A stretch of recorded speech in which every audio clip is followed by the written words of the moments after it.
Hello good morning गाइजहरू। आज वैशाख 27 गते म चाहिँ ससुराली हिँडेको। अब श्रीमतीलाई छोरा लिनेलाई पनि अनि देवाली खानालाई पनि हिँडेको। अब भोलि नै पछिको देवाली छ 29 गतेको। त्यही भएर म ससुराली हिँडेको गाइजहरू। म चाहिँ ओह्रालोमा झर्दैछु। यहाँ तलसम्म हिँड्दै जानुभयो, त्यसपछि गाडीमा जाने हो। हाम्रो पाहाटारीको मालिकीको ओह्रालोमा झर्दैछु म। गाह्रो छ है गाइजहरू, ससुराली जानलाई चालिया जान मिलेन। ससुराली झोला बोकेर जाँदैछु। पछि आउने बेलामा बोरा भारी हालिदिन्छ। अब के गर्नु, जाँदाखेरि खाएर जानु लाजै हुन्छ। पछि जान लिएर आउनु, आउँदा चाहिँ लिएर आउनु, जाँदा नजिक जान आफूलाई अप्ठ्यारो। त्यही भएर एक झोला हिँड्ने झोलामा, एक झोला चाहिँ जाली झोलामा बोकेर म चाहिँ जानेछु गाइजहरू। देख्न सक्नुहुन्छ यो चाहिँ हाम्रो खोटाङ जिल्लाको दैकु खोला हो। यहाँनिर चाहिँ हामी पहिला हलेसी जाँदाखेरि यो डाँडाबाट उकालो उकालो हुँदै हलेसी जान्थ्यौँ। हलेसी महादेवको मन्दिर जान्थ्यौँ। मेरो ससुराली चाहिँ टक्क यता कोशी तरेपछि यता उदयपुर जिल्लाको सिमाना हो। यो खोटाङ र उदयपुरको सिमाना दुधकोशी हो। मेरो जेठान दाइ आइसक्नु भएको छ बाइक लिएर माल लिनको लागि। पारी हुनुहुन्छ। जाँदैछौँ हामी चाहिँ अब यहाँबाट उकालो। हेर्नुहोस् यहाँको वातावरण चाहिँ कस्तो छ, प्राकृतिक मनोरम वातावरण। फाइनल्ली आइपुग्यो गाइजहरू ससुराली गाउँ।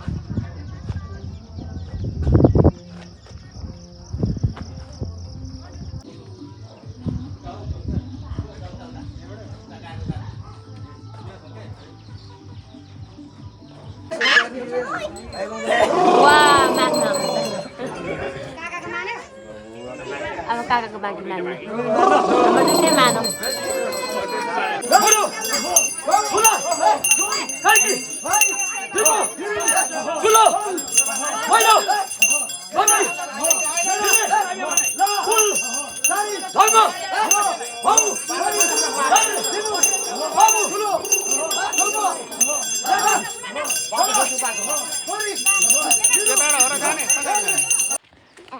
गुड मर्निङ गाइजहरू। हामी चाहिँ बाबा र छोरा यहाँनिर आजसम्म आएर हामी चाहिँ अहिले मर्निङ वाकमा निक्लेका छौँ। हल्का पाहाडको चिसो हावामा फ्रेस हुनको लागि। देख्न सक्नुहुन्छ अहिले उदयपुरको लिम्चुङबुङ गाउँपालिकाको यो पिप्ले गाउँमा, मेरो ससुराली गाउँमा चाहिँ मौसम अहिले एकदम शीतल शान्त ठन्डा ठन्डा कुल छ। हामी चाहिँ यहाँ बाबा छोरा हल्का रमाइलो गर्दैछौँ।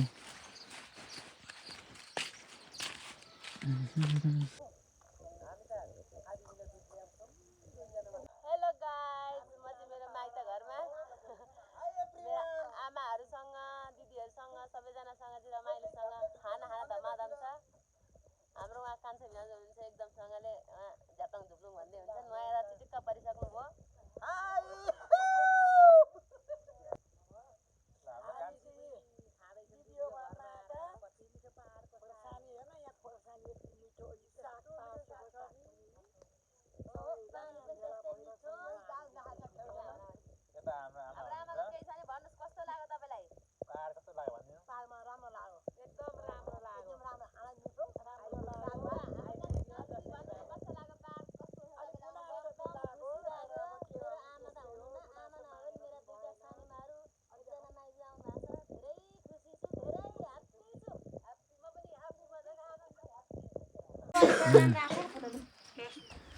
ल बसौँ है, अब बसौँ है।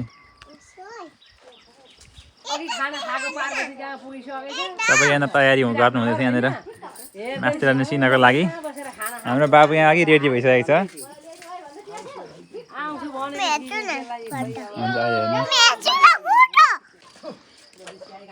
हाम्रो भेनाजु धेरै पिरो भएका खोर्सानी। धेरै पिरो हेर्दा चाहिँ सानो है,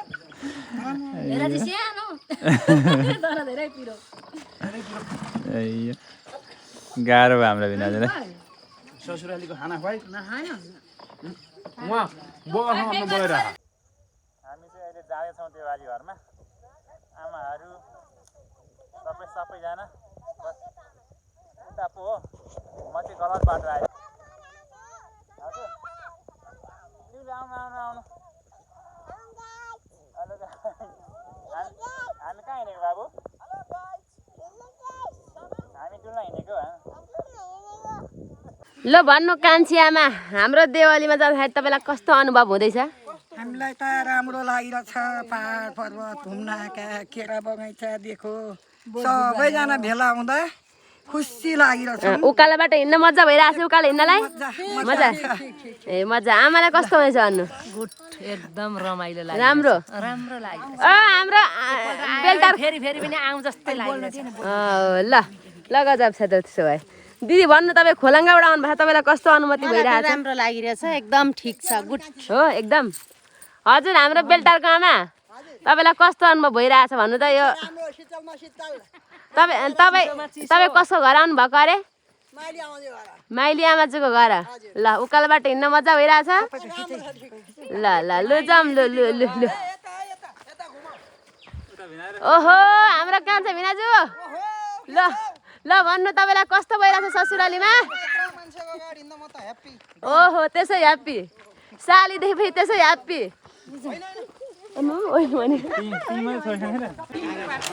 हाम्रो यहाँ देवालीमा चाहिँ पानी परेर हल्का साइड भइरहेको अवस्था छ शुभ साइड यहाँ हाम्रो लागि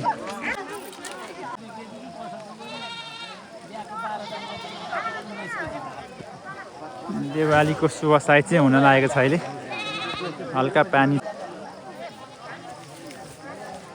हल्का पानी परेर शुभ साइडको लागि चाहिँ राम्रो वातावरण भइरहेछ पानी परिरहेछ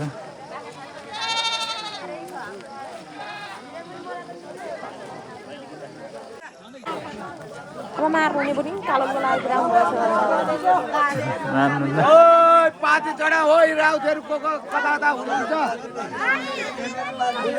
पाती पाती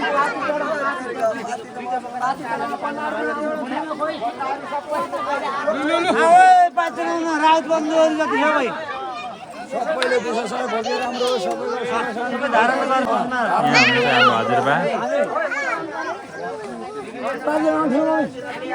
हजुरबा यहाँ हुनुहुन्छ पाती चढाउनु हो पाती चढाउनु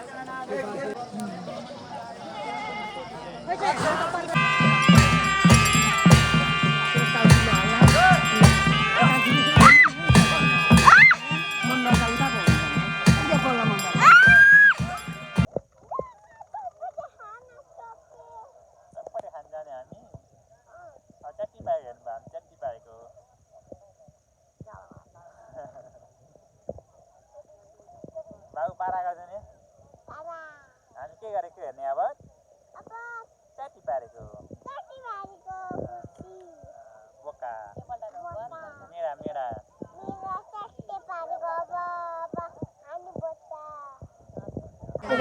सुन्नु न सुन्नु है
यता आमाहरू हाम्रो दिदी हुनुहुन्छ भेनाजु अनि यता हजुरबाहरू हुनुहुन्छ गफ गर्नु हुँदैछ धेरै समयपछि भेट हुनुभएको निकालेको छु देवाली पूजा सकेर अब चाहिँ खाजा खानको लागि दामादम छ खाजा खान यता बाबुको फेरि बिजोक रमाइलो छ फेरि एउटा हातमा चिगम फ्रुटी ढुङ्ग्री घाँस काट्नु खरुकी लडेर मरुकी दुख पाए साह्रै गरी छैटौँका दिनमा के लेख्यौ बाबीले मेरा निधारै खरी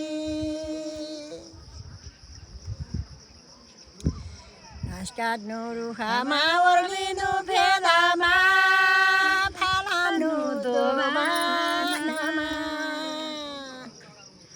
यतिको बेलामा छोडी जाऊ हजुर फुल जस्तै जोबानमा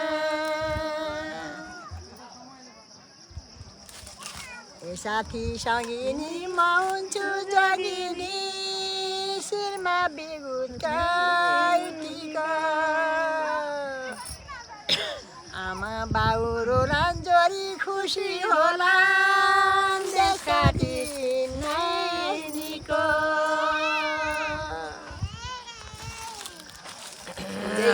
जाउँला म दौरा तेरुला सातै समुद्र तरी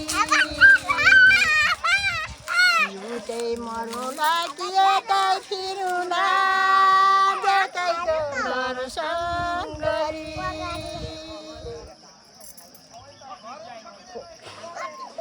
सबैजना हाँस्नु न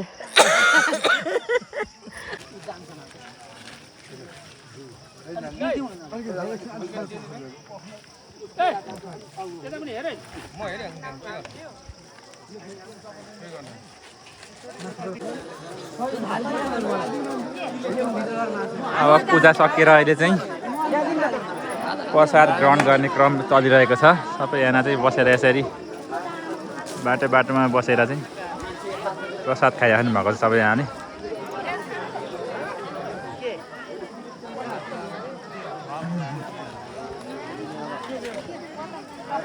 पानी आएको छैन